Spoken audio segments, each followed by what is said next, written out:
We are back. It is a ginormous, monstrous show today. I'm not quite sure how we're going to get through all of it, but we're going to go as quickly as possible here on this beautiful sunny day in inner space. I can see, I don't see physical reality. I see a ship and I see beautiful sunny reflections on the water. A couple of clouds in the sky. It is great weather.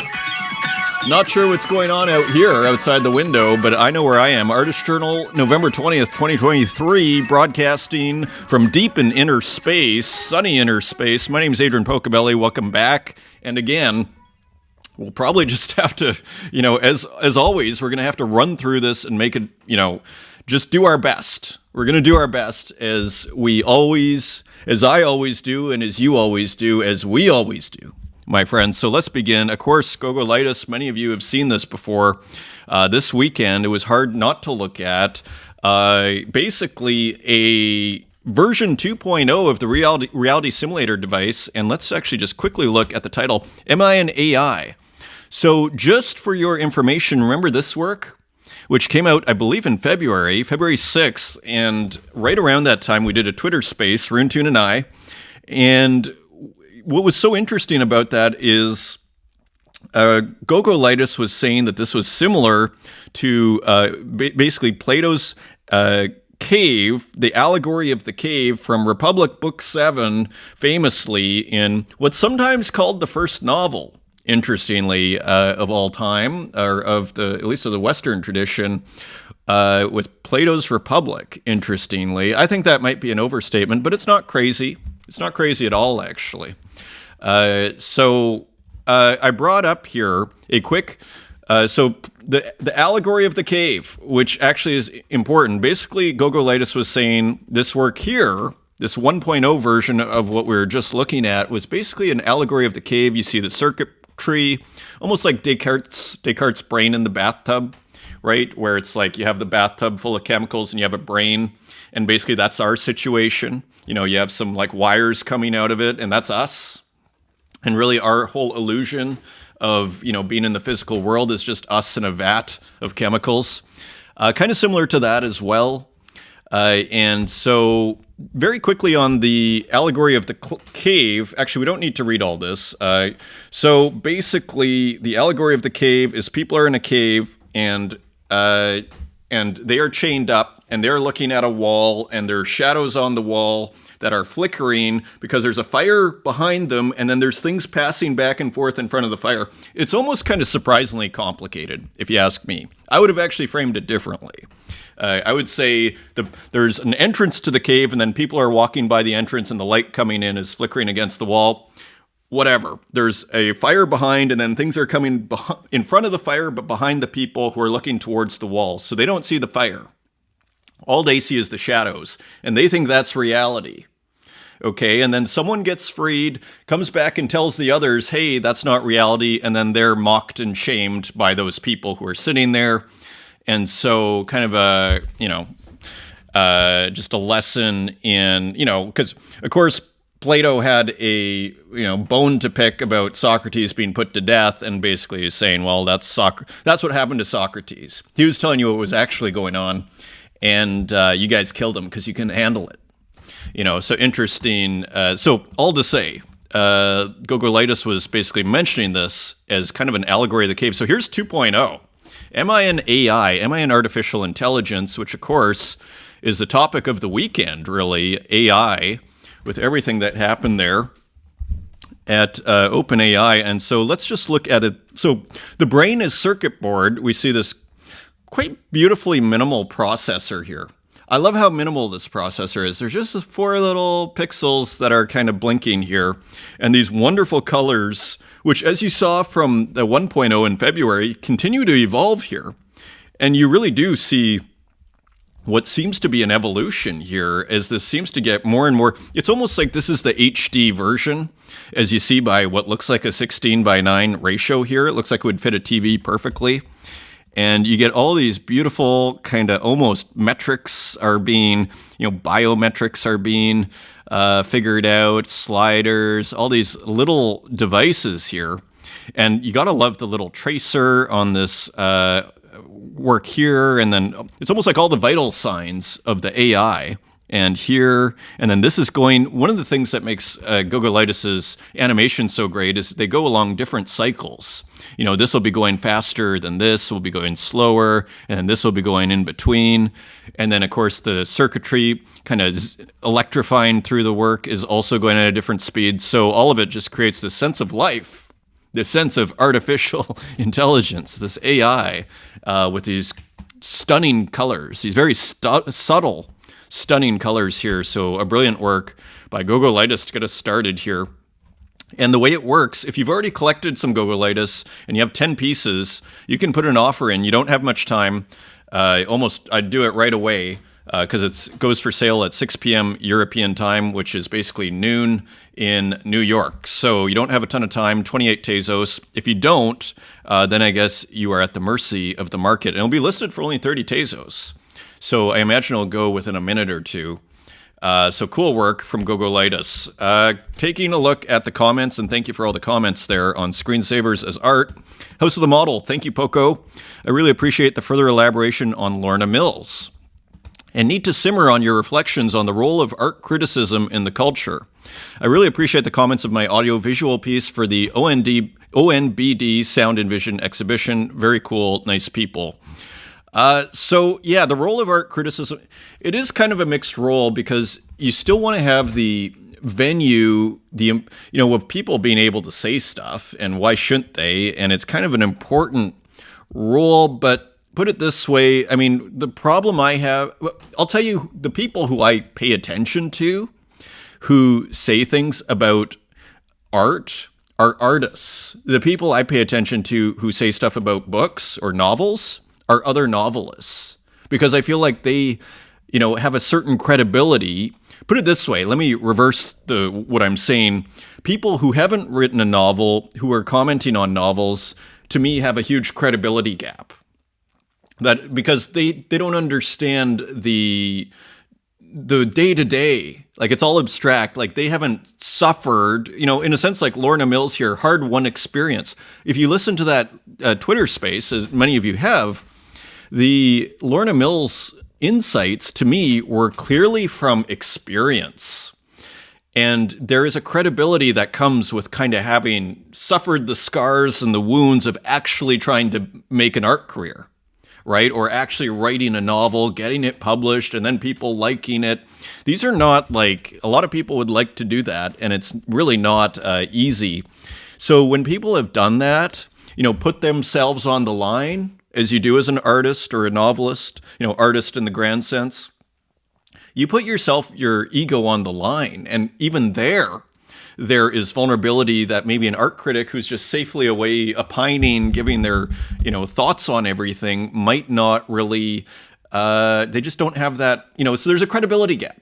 That's all I'm saying. I think anybody should be able to say anything they want, but we shouldn't, well, maybe not anything, but but we don't need to give them credibility. Let's put it that way. I mean, it's sort of like, it's almost like the whole freedom of speech, but not of reach. But you don't have to listen or believe anything that's being said, say, by someone like Jerry Saltz. So it's an interesting, put it this way, again, I give precedence and more credibility to artists talking about art because they actually seem to come from a sense of knowing a bit more about it and about the difficulties of doing that. Skamra, great show. You made a quick comment about Lorna Mills' nature work. I had never focused on that theme in her work until you mentioned it. Now that you pointed out, it balances out some of the more extreme work, which I like too, and maybe that makes that more extreme work more appealing. Yeah, and I don't really show too much of the extreme work here, but I do it just because it's like a family show. But, again, we was reading, and we'll actually see references to like Hans Belmar coming up in a second here. It doesn't, I've read Sad and the 120 Days, and yeah, there's something to be said. It's very interesting, and of artists kind of unflinchingly kind of looking at a kind of truth of sorts that's happening on the internet. But it does kind of just give her range of sorts. And, and maybe it's just, I actually like as far as the nature work, I just think it's really beautiful and works really well with her process. Like there's something which is kind of interesting in itself. So, but yeah, I pretty much agree entirely with what you're saying here, Skamra. It's interesting to think about the larger works getting split up into smaller gifts for the blockchain. I wonder if there are any other artists who have made a similar accommodation. It really works for her, but I'm not sure it would work for many other artists. It's an interesting question. I mean, I've made a lot of work that I wouldn't have made without having gotten into the NFT scene, and it's like the pixel art sketchbook. And even now, I just actually put something on chain on Bitcoin. We'll look at it in a second here. And I wouldn't be working so small and being so obsessive about small file size if not for, being on the blockchain. So, yeah. So I think a lot of people and anybody, in a sense, can adjust what they're doing for the blockchain. So you can always make another series. It really works for her, but I'm not sure it'd work for many other artists. I'll be excited to re-listen to your Twitter space with her once it hits Spotify. Indeed, and it should this week. Thanks for showing my work. You're welcome. I think we got another one, Skamra. Just the roll continues here. Chepke. Great show as usual. I went to Anselm by Wim Wenders yesterday. So referring to Anselm Kiefer. Have you seen it? No, I hadn't even heard of it. I think Wim Wenders actually lives in Berlin, if I'm not mistaken, or at least has a home here. I was blown away. I knew the work of Anselm Kiefer, but the ateliers and working environments are out of this world. I saw a documentary about 10 years ago in 2013 or so when I was in Toronto. I remember watching Anselm Kiefer and being actually really impressed at the massiveness of the themes, like order and chaos, and then seeing him hack away at some like massive, enormous painting, on the side of a barn, basically. And I remember being really impressed, but what's weird about Anselm Kiefer is, weirdly, I saw some work recently at the Hamburger Bahnhof here, and I found it weirdly kind of sentimental.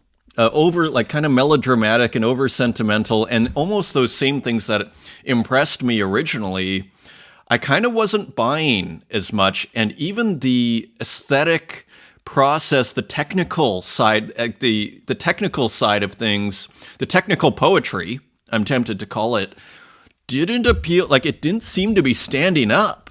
Interestingly, for me, at least in that particular work I saw at Hamburger Bahnhof there.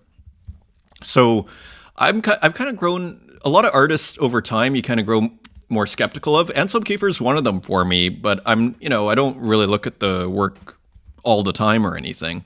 But again, kind of overly dramatic it's kind of got a melodrama to me to a certain degree. But the ateliers and working environments are out of this world. Maybe something to discuss in your show. No student size for Anselm. Interestingly, I actually have been to an art fair. I think it was in Toronto, again, probably 10 years ago. And I remember seeing actually pretty small, maybe 30 centimeter Anselm Kiefer, just kind of like, work on paper. I think it was like a few thousand. Was it $20,000 or was it like two? It was probably 20.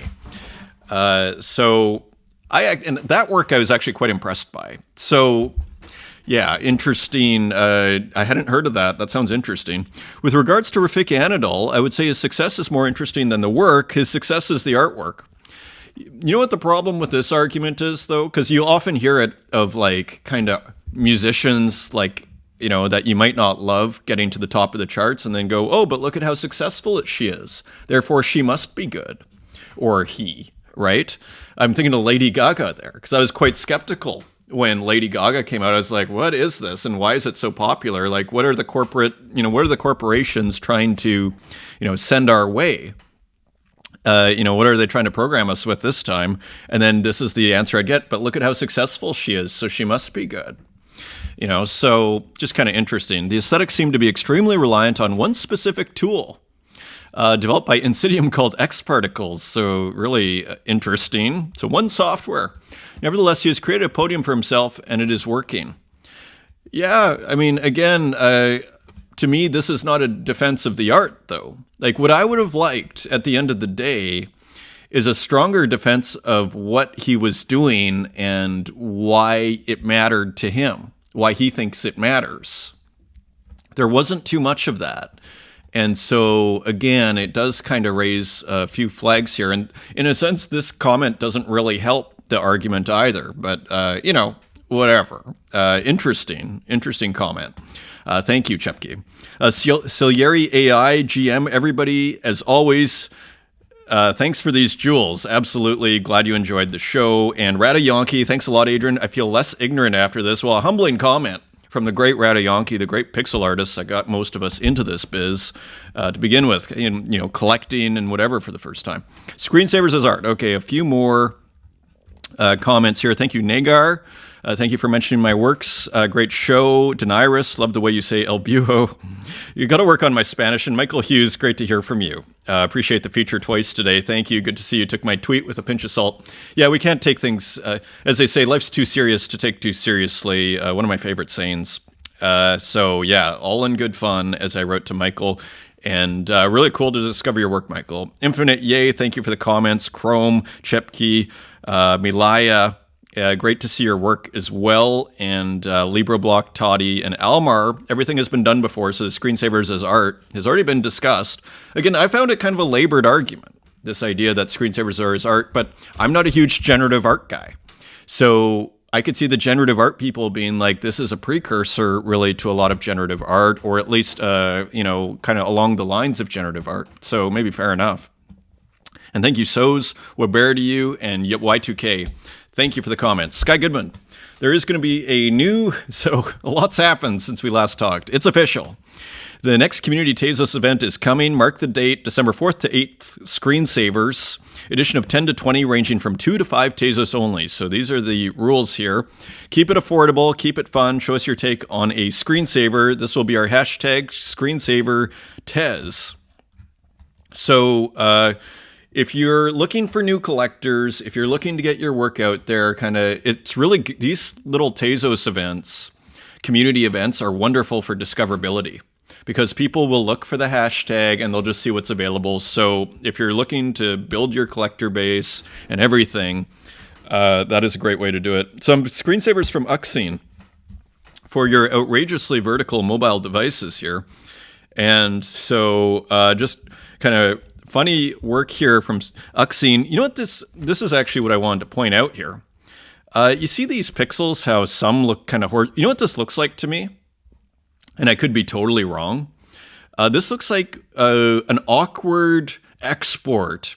Like when you say have like a 200 by 100 pixel file in Photoshop and then you export it at 140%, let's say, and then it doesn't match perfectly, like it kind of has to fit into a different ratio. Sometimes you'll get these kind of stretched out, kind of horizontal or vertical pixels. Kind of reminds me of that a little bit. So just interesting, really nice pixelation in here. Kind of creates this organic pixelated feel. So this work here, this is Katya Kazakina, the art detective, and again on her Instagram, how dealer Leo Koenig scored the steal of this $2.2 billion auction season. So the steal was this Gerhard Richter, and I kind of bring this up because I have friends who are like, what's the deal with these Gerhard Richters stretched out? You know, it looks like one pixel stretched out. Like, come on. Like, and then this was the, and so this was the work. And I believe it sold for $1 million. I'll quickly, just a little preamble here. The November 2023 auction season is behind us. Trepidation filled the air heading into it. Will the secondary market collapse under the weight of economic volatility and geopolitical turmoil?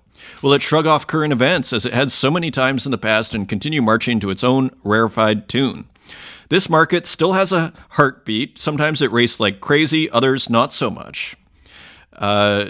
So saying heroic, though, given recent performances by Sotheby's, Christie's, and Phillips, and a massive arsenal here. So a lot was riding on this auction. But I think it's interesting that this work by Gerhard Richter, monumental strip painting on Sotheby's website, slated to be sold during its contemporary art evening sale, estimated at $2 to $3 million. The 2015 work, this is prominently displayed at the booth of Marion Goodman Gallery, Art Basel in 2016, priced at 3 million euros. It was acquired by a Chinese mogul, Liu Yucheng, And then Koenig made a $1 million offer, I believe, for it. He offered $1 million, as you see at the bottom here. I was very surprised to see a work of that importance come up at the auction, Koenig said. And so I'm a dealer, Koenig said. I'm going to buy something in the shrewdest way possible. My number was low in comparison to what this work would be on the primary market.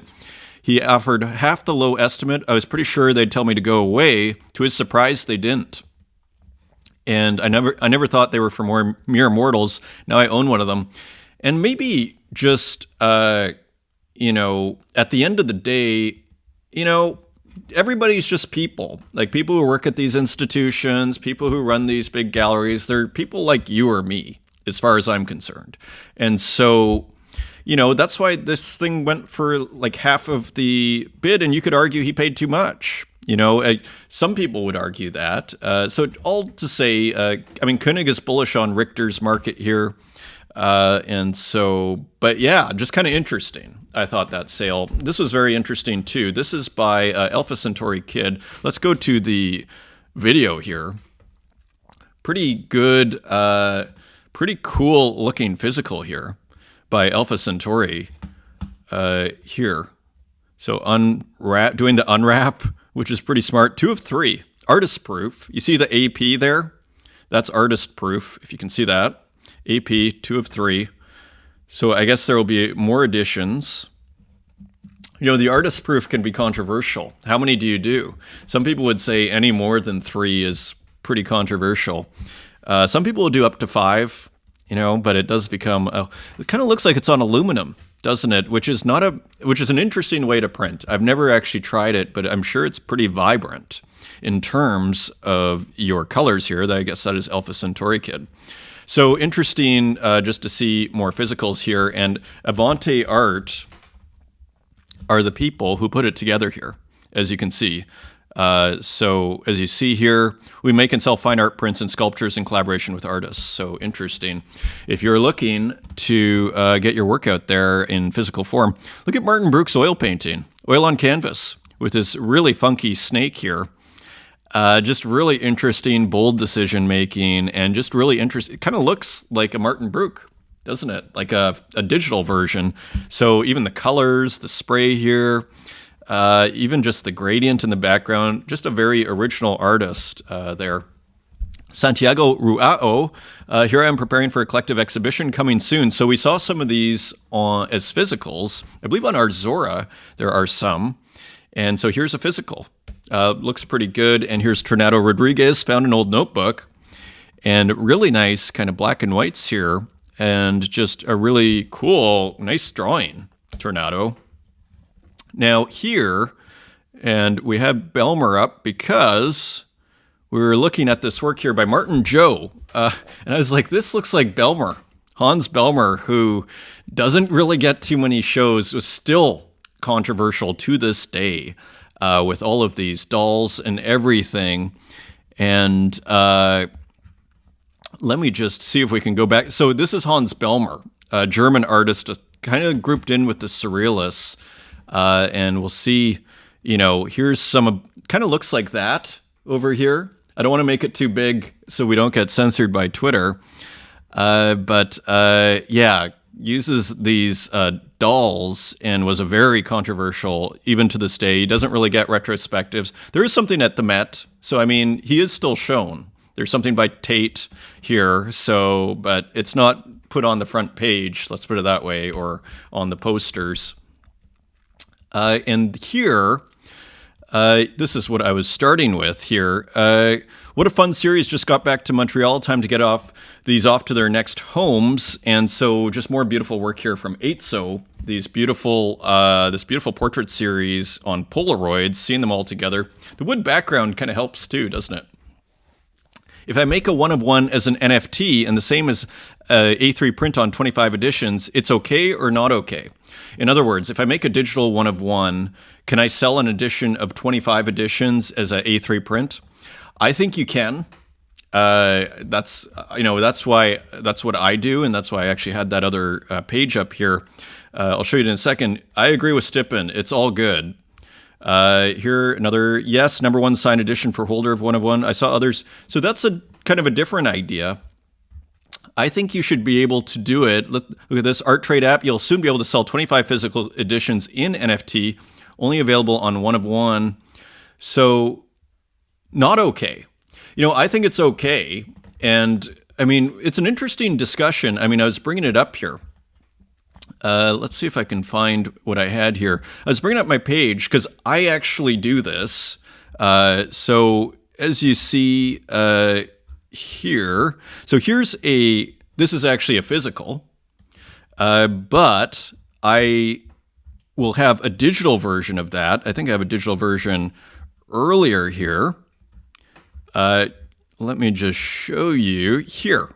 So this is the NFT, right? This is digital, iPhone X and MacBook. Okay, and then I'll make like huge screen prints, for example, like here. This is like a nice big screen print where, I think the process itself kind of justifies it. Print it out and then you screen print over top. I see them as different kind of iterations of the concept. And then I'll even do remixes. So I see nothing wrong with this. I've done it with many of my Screen Memories works here. As you see, here's remixes of that. So I don't see anything wrong. I agree with Stip and Pixel here. Interesting if anybody else has other opinions on this. Interesting question. Walk, normalize working 50 seconds. So replying to Ezra Eslin, normalize working 50 hours on an artwork. Walk, normalize working 50 seconds. Almost became a meme here. Sabato, normalize working 50 minutes on an artwork. So I say all of the above. Normalize 50 years working on an artwork. So all hilarious. Just a funny comment. I say all of the above. Robness, I wish Super Rare had a comment section under the art. Now, I think we see this on Zora, don't we? It can be a tab, but it would be pretty hilarious. Not sure how much to stop the overt spam on there. Maybe make people pay 10 to 20 cents for a comment. And actually down here said maybe make it a rare token thing, the Super Rare token, which gives you incentive to have the token beyond the staking. I don't know if the staking works yet. I don't know if anybody has actually gotten a payout on any of it, because I feel like I've staked with some artists and then they've sold. I haven't really seen a payout on there, but I guess I need to revisit the page. And so just only reason I say it is because it can add to the discussion of the actual artwork in a new and modern way. And I do think that's a cool idea. It almost becomes part of the history of the art in an interesting sort of way.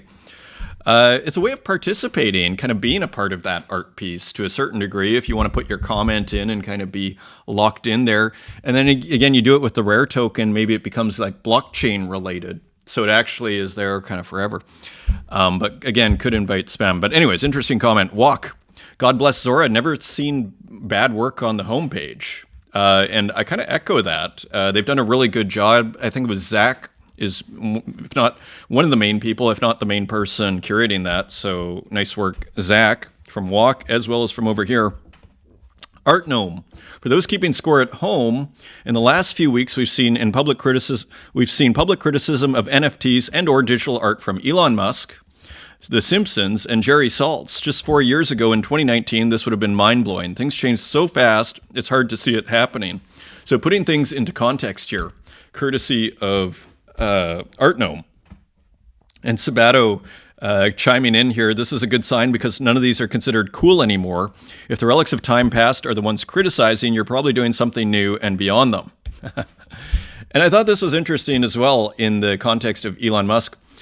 Made by humans. So a rocket went up, of course, over the weekend. But I thought to myself, here's Elon Musk almost posting art. Almost posting art. I mean, kind of interesting. Almost this violet. It almost looks like art. And I thought that was kind of interesting. Ripcash. Responding to Patrick Amadon. I bet this space shifts to artists releasing full shows once or twice a year instead of individual pieces consistently. So from Patrick Amadon. I sure hope not.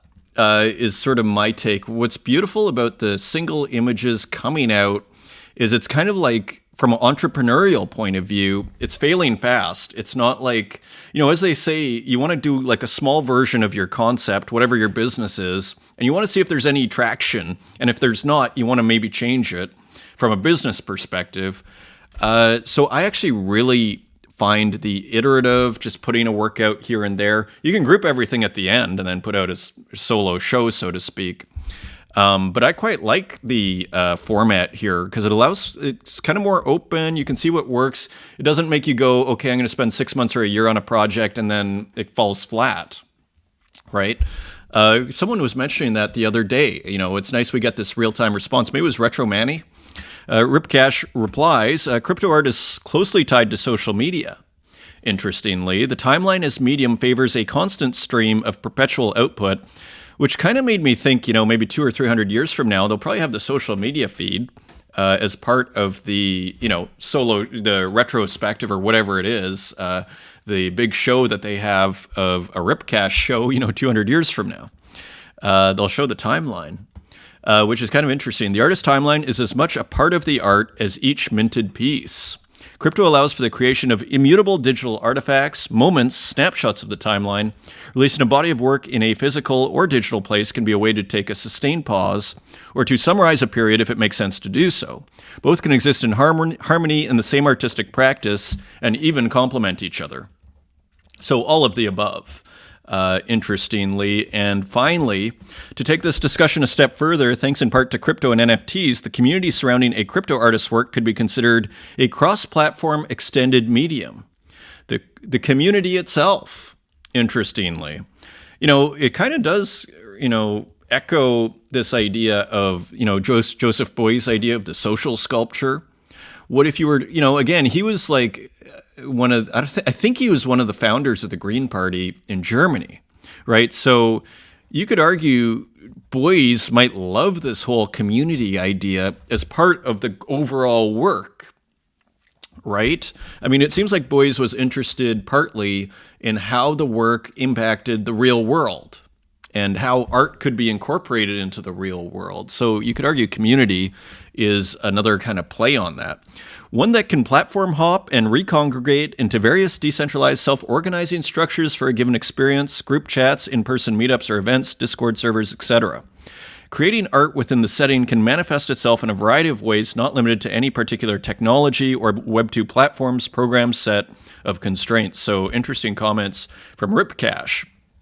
Now, speaking of the whole on-chain art thing that Ripcash was doing recently, so here's just another tweet here from Ordinals. Breaking Bitcoin has significantly more NFT sales than ETH for the 5th day in a row. And it is true, and it is eclipsing, but I have to say, maybe that's a little concerning, though. 575 buyers on Bitcoin versus 11,000 on Ethereum.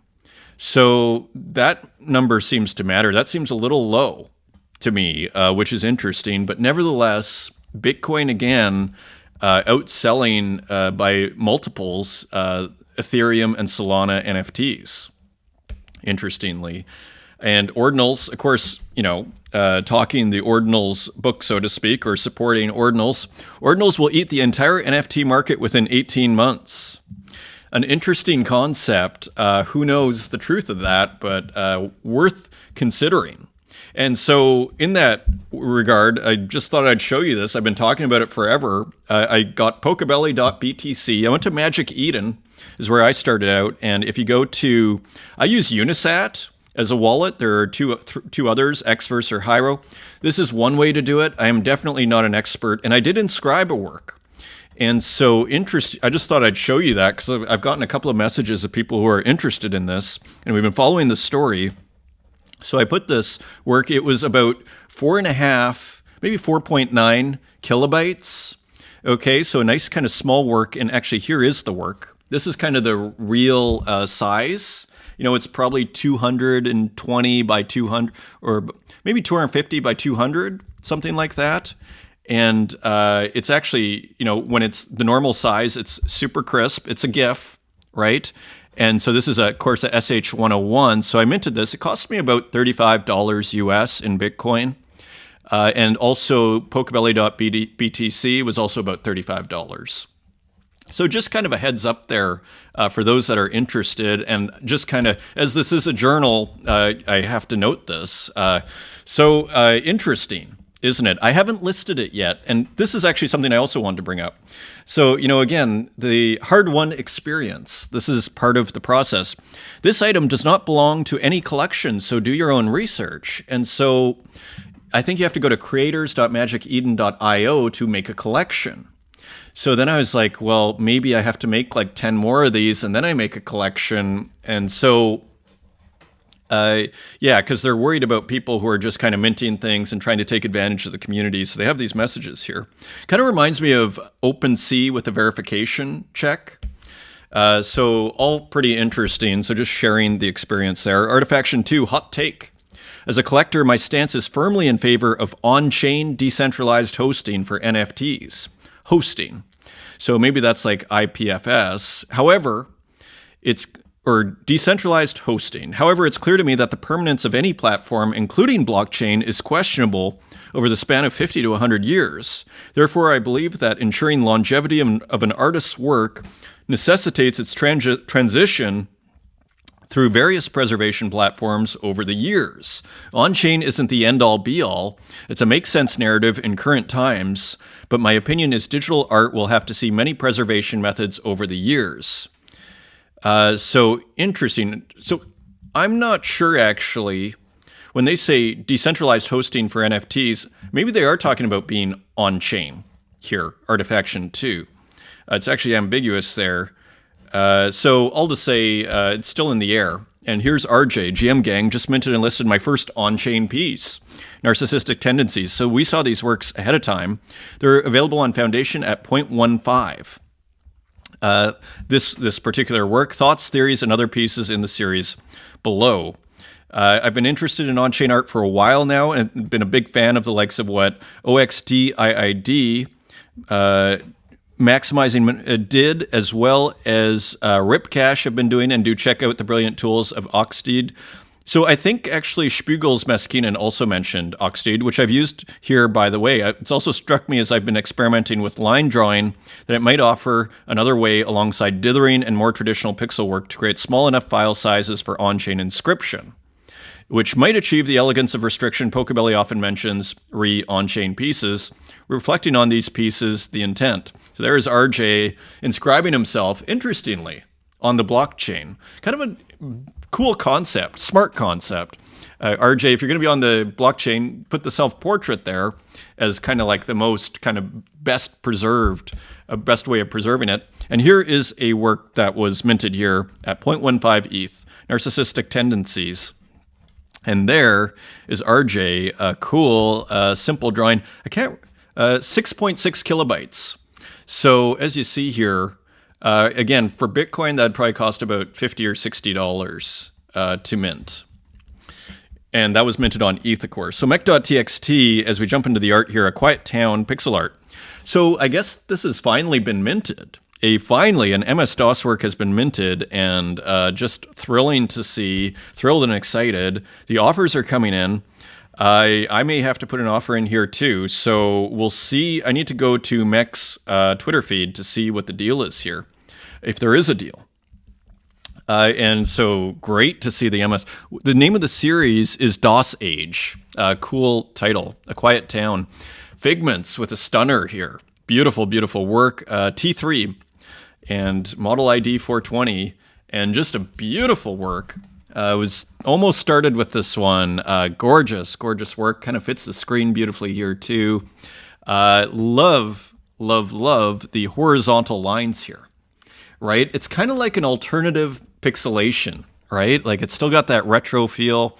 It's just interesting. And you see it here, it's kind of wide. And even in the cycling colors here, the RGB, conceptually interesting. They're all kind of horizontal ratioed pixels.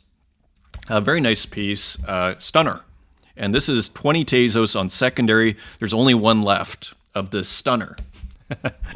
T1, here's T1. So just really cool works here. Again, as I've been saying here for the last couple of weeks, if you hit a wall, try a new software, because all of a sudden you'll be making, look at Cap'n here, or Figments, making these beautiful drawings just with a horizontal tool here, horizontal pixel tool, or whatever you want to call that, horizontal brush. Just stunning. Here's another one with a little bit of animation.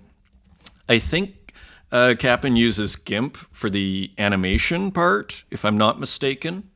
Not positive on that. Of course, Cap'n was in the Twitter space a couple of months ago, which was fabulous, out of Costa Rica. How to fry a circuit board. Here's another one, very busy one. Just very cool work here. Kind of reminiscent, would hang beautifully with the Gogolitis, wouldn't it? Really cool work here. 200, is that microgram drop? Figments, 17 Tezos, I think on secondary here with that beautiful horizontally pixeled sun, and just more beautiful work. Kind of looks like a mountain, a landscape of sorts here. Beautiful, beautiful. How many left? One on secondary at 17, one for 18. Popple, back on the scene here with another of these kind of Mac window framed works, and a kind of monster knight of sorts here, kind of a sci-fi monster here cycling through, and just kind of cool. At 25,000 views here so far, and that was released last night. So we'll see how many. Look at that, 138 tweets. Very impressive from Popple here. We'll see if that gets minted. Slava 3, Panopticon fragment. So of course the Panopticon is a famous, you learned that in 18th century studies, because of course Michel Foucault, who I never really read, I have to admit, Madness and Civilization, I tried. And actually I tried reading, I was actually more interested in the book on Raymond Roussel, but not the clearest writer ever. It's kind of like standard fare these days in the humanities to read Foucault. Anyways, the Panopticon is made a big deal of by Foucault because it's a prison with basically eyes with the guys the surveillance people in the middle in this circular area, and then all the prison cells are kind of in an oval around this kind of middle surveillance area where, let's say, this guy in the office is. So the idea is, with this kind of surveillance, nobody will act badly because it'll be all, let's say, glass or just bars in the prisons, because everybody will feel like they're never sure when they're being watched, because here it's probably darker glass or something like that. So kind of the original surveillance idea, and how you'll the benefit from the system's point of view is people will police themselves. So when you see the Panopticon here, or a reference to it, Panopticon fragment, that is often what is being discussed. This is part of an Object 1 drop. Extra part of Panopticon, so a part of a drop on Object 1, but this is just on Object, I believe, and so a reference to the Panopticon. Cool work here by Slava 3, and that went to Bijou, interestingly. Grimoire, The Birth of Tragedy, and so more literary references here. So we got a reference to, I guess, Nietzsche, and here we see a surveillance camera and a centaur with a bow and arrow, interestingly. So cool color, cool composition, nice light colors. Just another nice piece based on Nietzsche's book. Another nice piece by Grimoire, already at 65 Tezos, and one is sold for 9. And the last one is so burnt 12, and then selling the last one for 65. This is Silva Santus, I believe, on Zora. Even more glitch. This one I found quite interesting in its minimalism. So again, using Glitch ROM, which is trademark Silva Santus, brought it up big. Again, I like the minimalism in this. There's something to be said for it, where barely anything is moving. And maybe that's, just as well, if not better sometimes. It still creates that interest that you need. And I also like the simplicity of the composition. It's just a horse. So interesting piece here by Silva Santus on Zora. 2 minted and 28 days to go. And here Haiti Rocket, who also does a lot of Nintendo Glitch ROM, but this looks like Amiga 1200. A computer-generated art, Sum 96, and looks like Haiti Rocket continues to draw, and here we see a beautiful beach with a big sun, and then animating it in a similar way to we were seeing some of those other works. And some nice palm trees. That almost looks like a hospital. Maybe it's a hotel on the beach here. And this beautiful beach, I might add. So we're seeing, it's nice to see Haiti Rocket draw. That's what it looks like, okay? So a 1 of 1, we'll see if it's sold. or if it's just being kept for the personal collection. Just being kept for the personal collection. Cool. And here's another one, Smile edition of 3. And again, we're seeing this kind of cycling, again, probably Amiga 1200 software, and Photoshop is being used here. So not exactly sure how the animation is happening. But remember the Pepe's, kind of similar, right? Edition of 3, lol lol. More cool work, playing with happy faces with lulls from Haiti Rocket. Looks like there's some sort of algorithm that you feed the kind of original work into, and then it makes bigger works that are animated. François Gamma. This is cool. A few of these were released. I'm showing this one, Shape AD 03. I thought this was a pretty cool work. I assume it's from 2009, or at least from earlier, from the archive, I assume, because of the 2009 looks like the name of the series. Just really cool work. Already, I think, on secondary. One left on secondary at 9 Tezos, so selling out at 3 Tezos pretty quickly, within a couple of hours. And here's another one by François Gamma, N, or Nya, and this is 6 Tezos 39. Is this also sold out? Yeah, so François Gamma selling out a couple of series here at 3 Tezos, and pretty nice piece. I love the texture on this one. Kind of has a cider feel to the texture, or Graphica, but I think this is also from the 2009 series, interestingly. And here's Ed Marola. Of course, Suzanne Violetta is attributed to Diode Diva Suzanne Chani. I thought this was pretty, really nice GIF. Kind of a minimal animation, and I think the kind of monochromatic, except for like this little bit of light pink and this really nice kind of framing device. It all just works out beautifully. Even the light of this machine here, reflecting off of Suzanne. Just really nice piece there. And there's a piece that was minted on Zora by Ed Marola, and let's see if we can get the. And I think Ed got a theremin, if I'm not mistaken. So, I mean, very, very cool.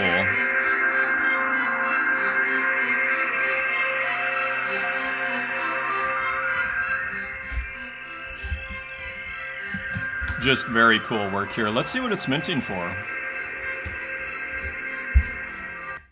Let us see, 8 minted, free mint on Zora. So, Danse #1 for Purple Synth. Great title. Very nice piece. And here we have Jean Provencher. I think we've seen some of John's work before. Kind of like these, again, Mac windows, kind of retro Mac windows with some really kind of super textured, almost looks like a monster or something. No title here. Interesting piece on Twitter, 16,000 views, pretty good. And Nicholas Sassoon, pattern 39. And November 18th, 2023, looks like some basically architectural arches here with a little bit of patterning in the background, kind of cycling through. And this has 11,000 views, pretty nice work from Nicholas Sassoon. I'm not sure if any of these have been released yet, these patterns, part of that larger series we've been tracking here. Pinky Blue, who often does pixel art in pink and blue. Interesting animation. You see how it's almost like a full layer? And then just moving it up and kind of just doing this little tiny circle with this entire layer, but then keeping the other layers static. Nice piece from Pinky Blue on X. And Mayu, Gunman. And this is an edition of 20. And I think, yeah, we'll see in the next tweet. I think we got a tweet from, nice piece here from Mayu here. And I think, yeah, it's already on secondary, selling out at 3 Tezos last night within basically 4 hours. Selling out their edition of 20. Okay, so cool. And check this out. When Murat Pak bids on your pixel art, it's like a creative detonation. Boom. So it's nice when prominent artists like Murat Pak, who I'm sure I follow, is buying works of, artists that are just making their way here. I guess you'd call them emerging, whatever you want to call it. That's just cool. So that can really help out. And it can be very encouraging here. So very cool. And Our Milk, who I think picked up one of those works by Mayu, is shared a work in progress, Tired Pixels number 65. The title is in the work, and just another cool work here. I think does a lot of the stained glass windows, which I learned that his family does. Here we don't really see any. This looks more like Berghain, Party at the Temple. I mean, doesn't this look like, kind of looks like a homage to Berghain in Berlin here, the famous club. Interesting.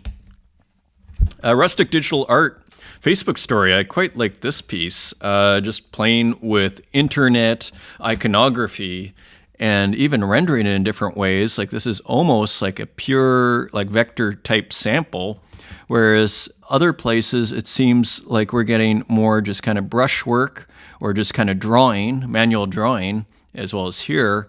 And then there's some sports stuff, just a cool collection of imagery from Rustic Digital Art. Very cool piece, edition of 10, 5 Tezos. Abigail, 0x Abigail, Silent Spaces. So another work kind of playing with the display of art. And we see a red chair here for all, it's kind of hard to, I guess the red chair is the focal point. And then interestingly, soon is written on top of the image. Kind of looks like a gallery of sorts, doesn't it? In the white space here, the white cube here. And so cool art, only 1 Tezos, 10 left on primary. And here's Rat Cloak, and this was an edition of 10 at 40 Tezos, and so that sold out pretty quickly. Let me just look here. Within 2 hours, selling out at 40 Tezos, edition of 10. Interesting piece, kind of looking like a X-ray here, and just an interesting painterly piece. Not sure if this is a self-portrait here in the background. I saw this as a work in progress earlier on X, and here is a doctor, and here is more X-raying, and wild kind of, again, these kind of Bacon-esque moves here. Interesting painting colors, too, in the background, as well as on the wall, and almost like a Bacon-esque space here. And interesting how this kind of pipe goes where the corner is. All sorts of interesting lines here, especially this one at the top. At the bottom, I should say, on the top layer, wild, and as well as here. So wild space in this one, The Empty, an enigmatic title from Rat Cloak. And continuing on, Cider, with a pretty cool textured work, seemingly of the crucifixion here.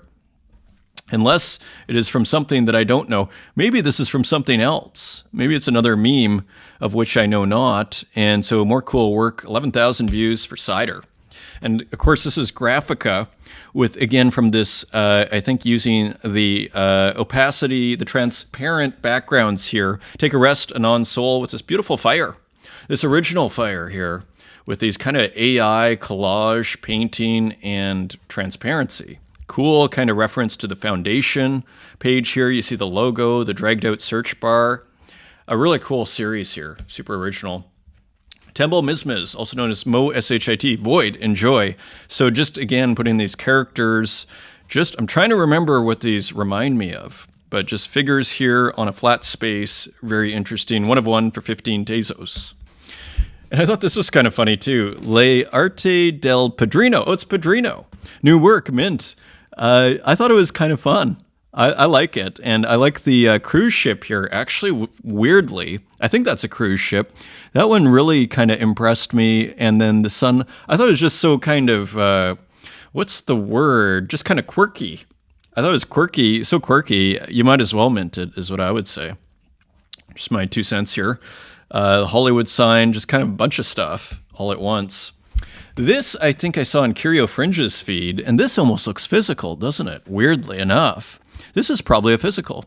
This is by Kim Ji-hyun, Football, Pintura Oleo sobre Tela. So I think that's a painting. Collect for 7 Tezos 77, and let me just see. I think they all sold. Sabato picked one up, and Fabry 2K. So yeah, sold out. Interesting piece. Very interesting piece. Let's make it big. Nice piece. I'd love to see the physical. Like, this is the physical, but I'd love to see it, like, up in a gallery. Very nice piece. Look at this. I was thrilled to pick this up. Just kind of tapping away, refreshing on my browser there to pick this one up. Brillos and Ojos picked it up for 10 Tezos. And this is by Nuv 1914. Beautiful piece. I was thrilled. A 1 of 1. Kind of different looking from the others, too. And here is one. I think I picked this one up, too. I picked up a couple. Yes, I picked this one up, also by Nuv 1914, Verde. Nice pieces. Cheap 1 of 1s from Nuv 1914. Super interesting artist. Here's another one available, NT. So kind of fitting into that whole series where juxtaposing the gradient guy with a completely different way of kind of drawing, illustrative. Interesting piece here. And then here more gradients on the side. So this is, I think, a slightly earlier one. This one's sold. And interesting piece here as well. Kind of a teddy bear with the gradient guy on the right. Mumble Boy with a couple of more here. I Am Amusement. So more digital collage from Mumble Boy. And interestingly and nicely done here. So 1 of 1. And this went for 12 Tezos to Little Cakes. And here's another one, kind of more just all over the place, lots of random kind of imagery with a gradient in the background. Again, the neighborhood, 1 of 1 digital collage. And this is a combination of 2 analog collages and a photo. So interesting experimentation here. And I think these are from the archive, if I'm not mistaken, 12 Tezos to an anonymous wallet. So it continues here. Walk, continuing what I think is September 11th, done in his kind of noise filtered style here.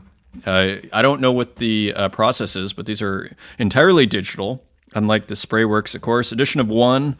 And was this burned? This was burned, but maybe there's a new version that was made. And as you'll see here, kind of going 1 minute at a time here. They're all selling out, by the way. All these 1 of 1s. They often go for auction.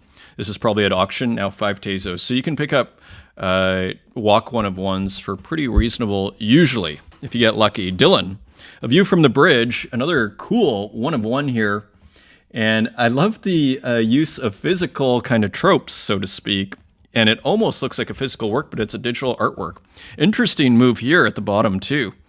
These really nice, basically, I guess you'd call it 2 or 3 color abstract works here.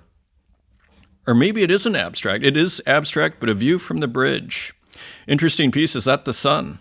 1 of 1, selling at only 10 Tezos to Louis. Continuing on, Secret Cobra information. So a couple of drawings here on Instagram. I'll have to kill those notifications here. The World is a Vampire. Here's another one. Archival ink on paper. 1 of 2 pieces I'm showing in Crucial Mass. So this is with Super Chief. So I'm not exactly sure who this is or where they're being minted, but I thought they looked pretty cool. Nice, I guess, I'm not sure if they're digital drawings because it almost looks like physical. It's getting harder and harder to tell, isn't it? So nice piece here. Archival ink on paper. Okay, so that is a physical. Continuing on, Jim the Illustrator really enjoyed making artwork for releases by New Eye. And so a couple of more works here by Jim the Illustrator. Look at these. Cool, surreal illustration here. How are we doing? We got to run. New drawings in Jim's sketchbook done in very small windows of time while the baby sleeps, preparing for a large-scale drawing for exhibition. So more works here. Very nicely done. Look at that great texture, really, that's created by the pointillism there. Reminds me of the RJ from the other day that was done with pixels. Nice physical work here from Jim the Illustrator. La Prisamata, Reina, Las Magas series. Just an interesting, complex illustration here. A lot going on in it. Thought it was pretty interesting. Look at that, 114,000 views. Basquilla Gracias giving the collage, the negative, the photographic negative collages, giving them a 3D treatment here. So that is cool. The Fin, a 3D slide available for $350. Very interesting. And of course, this is in the Vatican. This is Raphael. This is Mount Parnassus, I believe. And you'll see that's Homer right there. Let's see if we can zoom in here. There is Homer, and there's Raphael, actually over here, interestingly, putting himself in. This is probably Virgil, and that looks like Dante there. So again, we were talking about the epics there. And so you see, remember we were talking about the big game? This, my friends, and then what is this shows Raphael is playing the big game. Raphael puts himself right in there, okay? And right, with the epic poets here, of course, you know, Dante sort of thought the Divine Comedy is kind of that level. Very fascinating there. Of course, that is in the Vatican. The Stanzi, the rooms of Raphael, There are 4 rooms there. Datura, I advise you to take a look at Gallery, which I don't think I've seen before or remember seeing. Clean UI, and it's very easy to make posts for your collection. I can even play with my interactive objects directly on the platform. And here I brought it up. And so pretty nice and pretty cool interactive work by Datura. And let me just see. I'm not sure. Oh, here we go. Shall we look at the homepage super quickly? This is pretty nice. I will give it that for sure. So just another platform here. As the competition continues, almost has a Tumblr feel to it, doesn't it? Very interesting. And I wonder how you sign in. Ethereum and L2s, Tezos. So they're trying to be multi-chain as well, or they are multi-chain. Very interesting. Again, kind of a Tumblr feel to it. Nipe Trove, or Ni, with a nice animated abstract here. Just an interesting piece. A little bit of volume in there too, interestingly. Chaotic Neutral, another work by Feels. That is pretty cool. 28,000 views, and interesting piece here. And Score, Liquid Red Rose. Let's just load this up. So we saw kind of a flower blooming the other day, and now we see a different kind of flower, a rose blooming here. No music this time. This was minted on Object, and really nice textures in here. And what is the technique? The Scary? I can't remember the exact. I don't know if that technique is being used here. A liquid red rose. Red Rose at a botanical park in Tokyo, because of course Score is working with 3D scanners. So very interesting. And here's a work, Kiro sent this to me, happily picking this up. So this is by Kota Nakazono. I thought a very nice piece here. Let's see if it plays. Love the depth of field. This is on Foundation, on Ethereum. Love the depth of field. And then super high res HD at the front here. Nice piece by Kota. Nice kind of, even just like the different compositional ratio here, kind of more of a horizontal composition. Continuum number 170. Last sold for 0.05. Spiegel's Meskinen, Evolve. And we'll see if there's a little bit of volume here.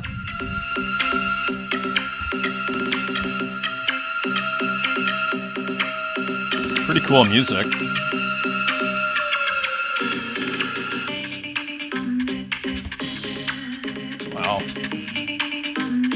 Now, I'm going to stop that just in case that's a copyright of someone. You get 30 seconds, as far as I understand, with video and audio. I guess this is a 30-second long video. You got the sense of the music, though. Check out Spiegel's feed. Interesting piece. So, pretty sick, as Tukes says. Salawaki for the culture. And so I'm going to play this on Twitter, and then this went for 420. We'll see it in a second on Object, but I thought I'd play it on Twitter because it plays a little bit easier. They're often lower size.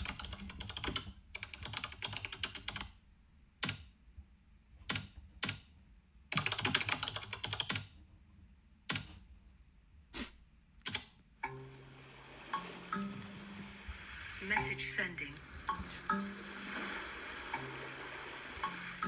Welcome to the ocean.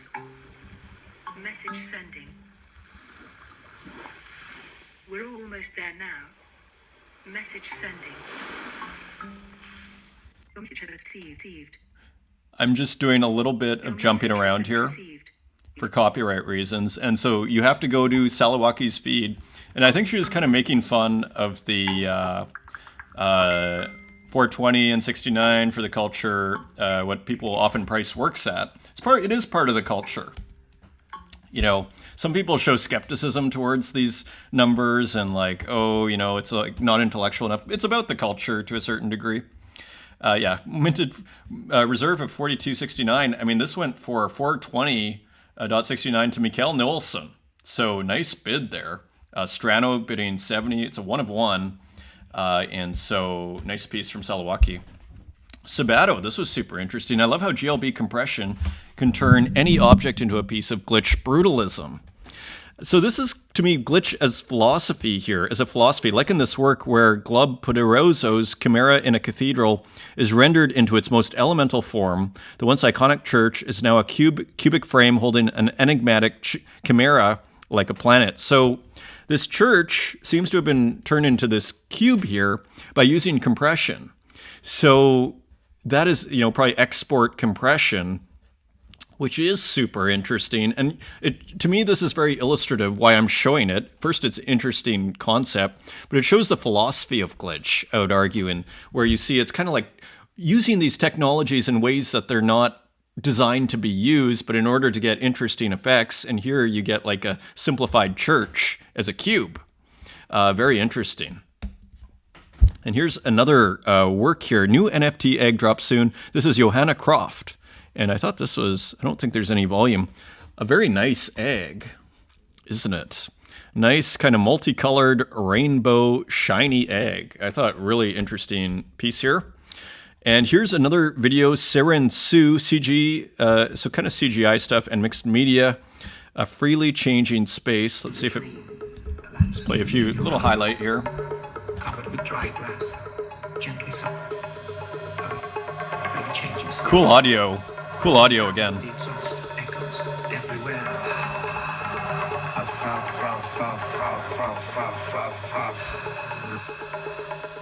Records are played. Remember the Van Gogh shoes? Sepia on black shoes. Remember the Van Gogh shoes we saw from before? So again, just in the spirit of being copyright friendly here, so you get a sense of the work here. Interesting piece. 20 Tezos, edition of 20 by Seren Su. Very cool. This was also cool. Mariana J.U. Notan Mariana, hello world. Fascinated. You really scrolled down and got my first NFT. I really appreciate it. Thought just a cool work here. I don't think there's any volume, just kind of a little bit of feedback here. And of course, I just thought it looked great. And then, of course, the default television screen from the 90s or 80s. Hello world on top. Shepherdom, fade.mad. This is Madly Rocket Science. And so this is interesting. We got rockets going out now. This looks like an older one. This is a subject I really like, is kind of liftoffs. I've done a few myself, and someone messaged me about doing some more, and I think I might, actually. Anyway, just cool work here. Shepherdom. Buy now, edition of 66 for 35 Tezos, 46 left. Wow, that's quite a bit for a 66. This Shepperton is probably a pretty well-known artist. And Klaus with a pretty cool, nicely colored space dork, as he calls it here. Gift created with analog video hardware. Great color of this alien. Some more interesting work here. There's edition of 1, and this went to Hans for only 10 Tezos. And here is Kuro and Ranixtier, Flash FM, a collaboration. Sorry, it's not Ranixtier, it's Ricano. Ricano and Kuro. So, of course, now we see it. You see like a Ricano setting here, but put through the analog glitchery, video glitchery of Kuro, seemingly. Interesting. Nice thing on the side here. Nice strip. Nice color, too. Half kind of black and white, and then half these kind of bright colors. Bolin 132. This looks like it's AI and oil paint, interestingly. So interesting mix here. A pretty cool piece. It would be amazing if this started with oil paint. Oil painting and AI. That is what it says. Edition of 6 for a Tezos 50. Cool piece. Trying to remember what that structure reminds me of seeing 9 heads like that. Defend the right of plants to grow. So Okot continues with the Global South series. And just a rad series here. This is 250, edition of 13. And here's another one. My Song is My Weapon. Kind of looks like, reminds me, maybe it's the guitar, reminds me of Mikey Wilson a little bit in its ability, even in the paintingness, its ability to paint. I need to learn how to paint like this on AI. So beautiful work by Okot. Great series. Songs of Freedom. Love it. Olivera Durdovic with a cool AI artwork here. Interesting kind of depth of field on the mountains in the background. Interesting textured moon. So this is AI art. It almost looks, it says mixed media. It almost looks like it's more than AI. Interestingly, kind of like slightly out of focus here on the hand, but then more in focus on the head, on the outline on the head there. So interesting piece, ever increasing wonder. And look at these pieces by Strange Thing, these canvases. I want to call him by Strange Thing, who was just in Rome. And he had a cool message here. GN, everyone making plans. So here they are, these guys in almost like riot gear, but with the Nike symbol on it and balaclavas in white. Cool color. Again, off the charts color here. The legs don't really quite match up. Maybe they do, but I don't think so. So interesting work here from Strange Thing. And there, interesting, nice. I recognize that shirt. Let's put it that way. Look at this brilliant texture here of this painting of, like, you know, you're getting that oil paint cracking in the sky there, and this beautiful texture on the right. And there's this cool kind of guy going for a walk, half in Renaissance gear, half in contemporary gear. Beautiful work, as usual, by Strange Thing. Happy Sunday. Taking the dog for a walk. Strange Thing gave a speech in Rome. I'm not sure if Strange Thing was there, but if you... But today, I represent a community. It looks like it's just a video. Narrative of fear around. Rome exhibition speech. So go check that out on Strange Thing's feed. Pretty impressive. Yeah, I could see Rome being all over Strange Thing's work. So good for Strange Thing here. So just check that out in the on his feed, his Instagram. Here we've seen this work before, but just kind of back to, I thought it kind of worked well with the Strange Thing speech. 1 million views for Tukes here on this work. I think this is pinned on Tukes' page here, but 1 million views, that is pretty amazing. Those are real numbers. Again, like a Elon Musk tweet will often get like 35 million, right? It's pretty impressive. Gagosian, and just to show the views, I mean, I kind of went on this little tangent. 5.8, 5,800. This is Gagosian, 2,000, 4,200. We haven't looked at this for a long time. 4,800, 1,200. So it's interesting, you know, if X becomes the main social media platform, like you have as much of a voice, a lot of the people watching this have as much of a voice or more than Gagosian. In terms of reach, if we use reach as the metric, maybe not in terms of influence, but in terms of reach, that is quite interesting, isn't it? Look at the Rijksmuseum in Amsterdam, 6,200, 5,400. You know, major museum, 12,000, 5,300. So pretty interesting to do that very quick comparison here, 17,000. And here's Santiago continuing with the AI here, AI art. So it looks like a Santiago rendered in AI fashion here. Almost has a watercolor feel to it. So cool work from Santiago. And Artie Hands posting this, finally got around to minting a few pieces from 3 Mil C's Emil M Props. Wonderful new series on M Props. And I thought it looked pretty cool as well. Has this, they have a really great texture. What's coming out on M Props. So more interesting works out of M Props, courtesy of Artie Hands showing Emil M Props work. And of course, Skamra with another beautiful person at a computer here, and just another really, really cool work. And then you see the windows at the folder window at the bottom there, and even the screen and everything. Just cool work from Skamra, GM, and Lily Illo from some architects in chairs. Cool concept. Architects in chairs. Really cool here. They almost look like buildings, don't they? And there, I guess, is the architect and everything. Interesting color there, too. And this is Danielle King, still thinking about abandoned malls. And these are almost photographic here of these. Look at this. Like, they almost look like photographs of abandoned malls here. Again, one of my favorite subjects. This one is maybe my favorite. The desolation here of this abandoned mall. And here, of course, like maybe like an ATM of sorts here with the peeling paint and everything from Danielle King. We'll see if that gets minted as a series here. Off to the physical work we go. Maria Fragosoj, oil on canvas. So I'm not sure if we've seen this artist before. 1969 gallery. This is in New York, so this could be someone pretty prominent. 1,700 likes, so could be a very prominent artist here. And just some other interesting discoveries here. Jordi Kerwick in France here, Albi, France. Interesting painting, looks like a peacock. And this Nacho Eterno, and 1,700 likes as well. Interesting kind of painting here. Thought this artist was really impressive. Logi, it's official at Gallery and Hava. These are like stitched works here, and you can see a lot of them here. Really interesting show. Well, I guess we'll continue the next one. Here's another one from that show. Look at the salt and pepper shaker. Looks like textiles. Looks like it's kind of sewn in. Really nice compositions, nice color, everything about it. Just love it. Salt, cucumber slice, and hot dog. Essentials for the hike. Like, there's just something really wonderful about these works. Very impressive. A few more from Bondozo Bandido, who does those kind of airbrush paintings.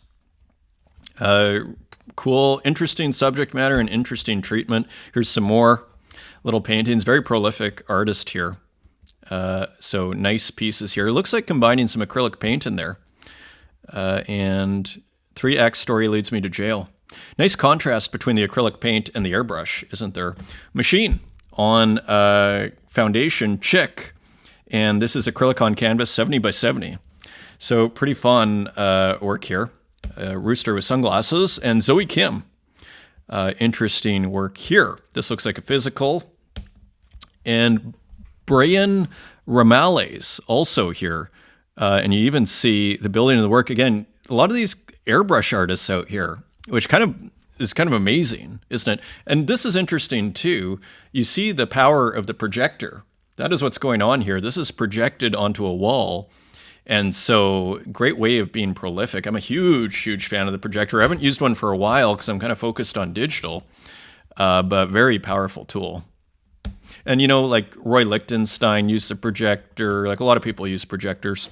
Austin, I once was in a class at the Academy of Realist Art, and I was asking them in Toronto, and I asked them, just like a workshop, 2 weeks or something, and I asked them, you know, is it legit to use a projector? And they're like, of course, it's legit to use a projector, you fool. Of course. And then, of course, there's even like Vermeer is thought to use the camera obscura. So using a projector is totally legit, in case you're wondering. Pen and marker on bristle. 2023, this is Austin Joseph Gregory. Interesting, almost like atom bomb here with 1950s type imagery. Almost treated a little bit like kind of reminds me of Sigmar Polka in the treatment there of the green. And Gloom Tube, one of one at auction for $50. This is a physical NFT and just actually quite a beautiful painting here by Gloom Tube. And I think it's forest fire, smoke from a wildfire several states away. So classic Gloom Tube as he continues to do the physical work here. And of course, you can recognize this is Walk with a brilliant work, almost an anthropological work here. Who remembers this? Exactly. Like just a really interesting looking device, especially when you forget about its context and just look at it as sculpture, which I feel like Walk is doing there by highlighting it. Beautiful spray work here as well by Walk. The Holy Grail. The Holy Grail, many of which we have seen today. Thank you for joining us. I am trying to reduce the length of the show. Until next time, take care.